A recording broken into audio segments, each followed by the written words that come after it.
ever gone from feeling super motivated and inspired, accomplishing all your goals and sticking to new habits and routines, and then bam, you're like, I feel bleh, I feel unmotivated, and I don't feel like doing anything. Today, I'm gonna talk about some ways you can shake that.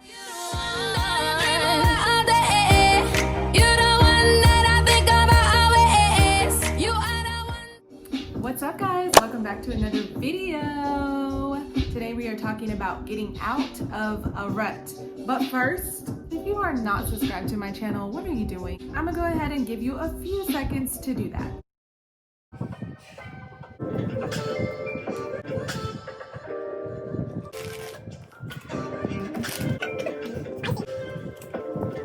Did you do it? Okay, great. Thank you for subscribing. Tell a friend, share, like, comment, subscribe, and let's get into it. So this is going to be 10 ways to get out of a rut and get back inspired and motivated and back on your happy little merry way. Number 10 on my list is to journal for self-discovery. I feel like a lot of times when we fall into a rut and become really unmotivated and uninspired, it's because we are off balance or off of alignment in some area of our life. And so we just really need to refocus. And so journaling is very, very beneficial. Y'all know me, I'm a huge advocate for journaling. But it's a great way to really be in tune with yourself and just ask yourself questions when you're journaling. And when you journal like that, you just start to write out really like what you're feeling, and it will help you better become aware and understand what's going on with you and why you're actually in a rut in the first place. Number 9 is to write a list of things that you love to do and then start doing them. I know when I'm in a rut, something that I like to do is get out of the house, because normally when I do fall into a rut, I just want to be a vegetable, I want to be a potato, I just want to eat food and watch Netflix or Hulu all day, turn my shows on, and I don't really want to accomplish anything. So really truly writing down different things that I like to do and then go doing that, even some of those that involve being at home and just practicing self-care, like a mask or styling my hair, things that are simple. They really do help to like bring my energy up whenever I am in a rut. Number 8 and 7 go hand in hand, but they are work out and enjoy nature. So going out into nature, taking a walk, breathing in the fresh air, looking at plants because they are living organisms, it just brings a sense of like awareness and calming.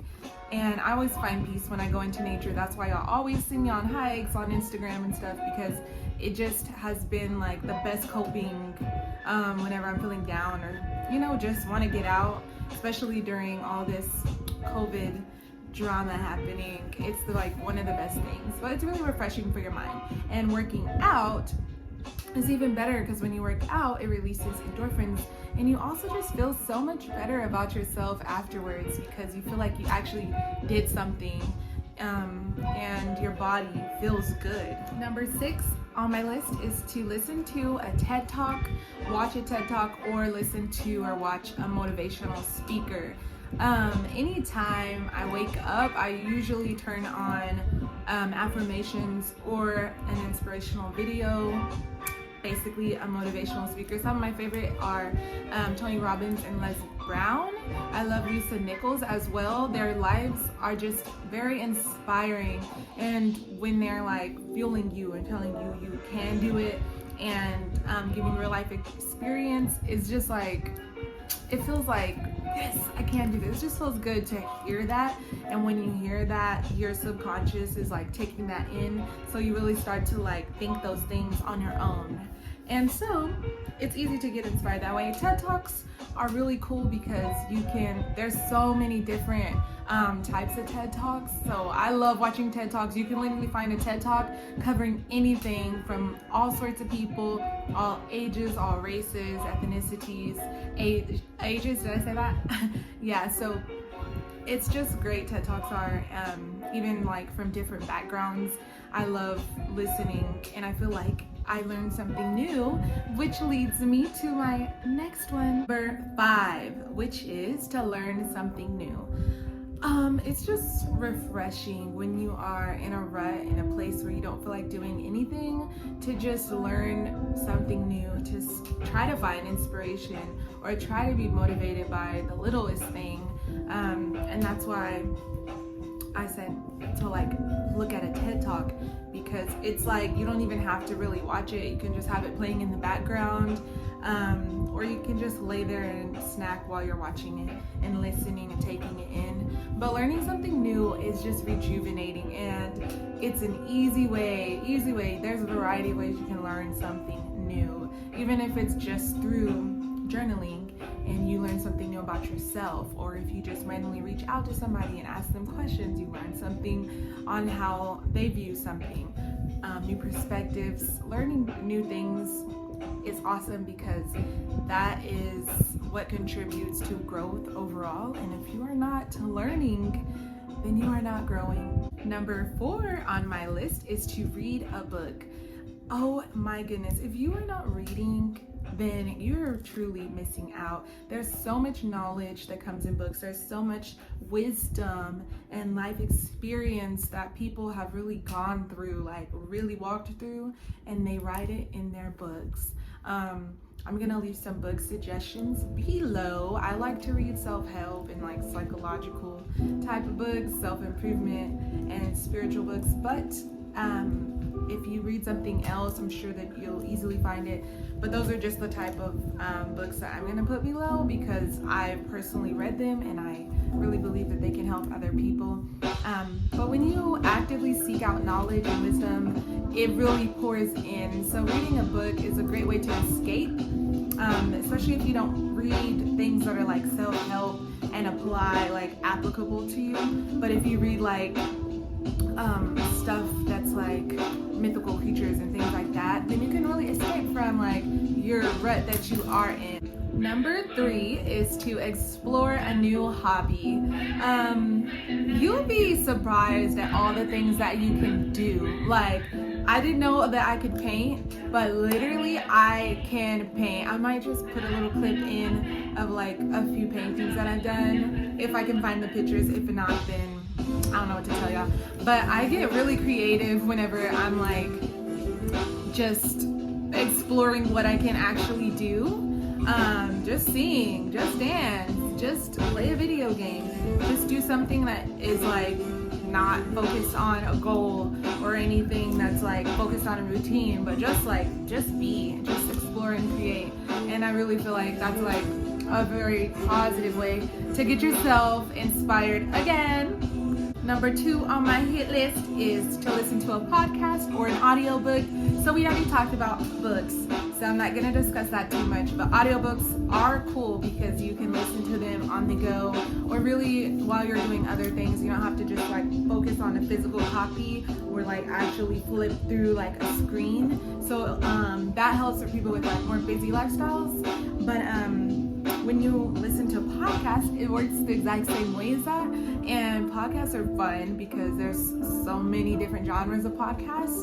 I'm gonna link some of my favorite podcasts below, because that's what I do. I like to help y'all out and give suggestions. There's some that are super fun that they just literally talk about whatever topic that they feel is on their heart to speak about. And then there's some that are very informational that can really be helpful to you. So I think listening to podcasts is a great way to help yourself get out of a rut again, or get inspired, or have new ideas like stream into your head and to where you are. So yeah. Number 1 is to just relax and enjoy the ride. When I fall into a rut, I think my default setting is like to push through, and I just am like, no, you can't sit still. No, you can't fall into this loop of being unproductive. Like, no, it's not okay. You need to get up. You need to fight through this. You need to do what you need to do because you have goals to accomplish. And that's literally how I talk to myself. And sometimes that's good and it works, and then other times it's like, no, you need to be gentle with yourself. You know, it's good to be productive, but it's good.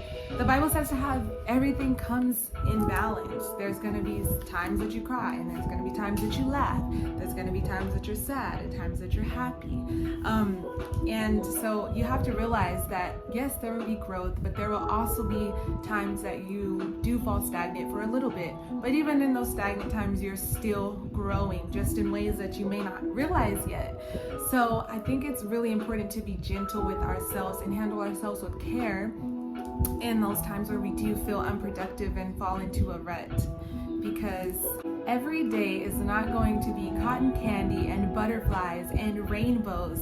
Some days are going to feel dark and gloomy, and some days you're going to go through valleys and feel the shadows, and that's fine too. But you just need to be gentle with yourself and enjoy the ride. Everything has a beginning and an end. So it will end. The phase of feeling unproductive and uninspired and unmotivated, they will end. But I think you just need to be gentle with yourself. Enjoy the ride. Don't try to force yourself to do anything. These were just a few tips that may help you, may not, but whatever works for you is what works for you. I hope y'all enjoyed this video. I hope that if you are in the rut, or if you ever are in a rut, you can use some of these things that are super practical to become inspired and motivated again and feel back to your normal self. And I wish you encouragement and light and peace and love. And I hope you'll have a great rest of your day. Thanks for watching. Please like, comment, subscribe, and share with a friend. They may need it. Bye.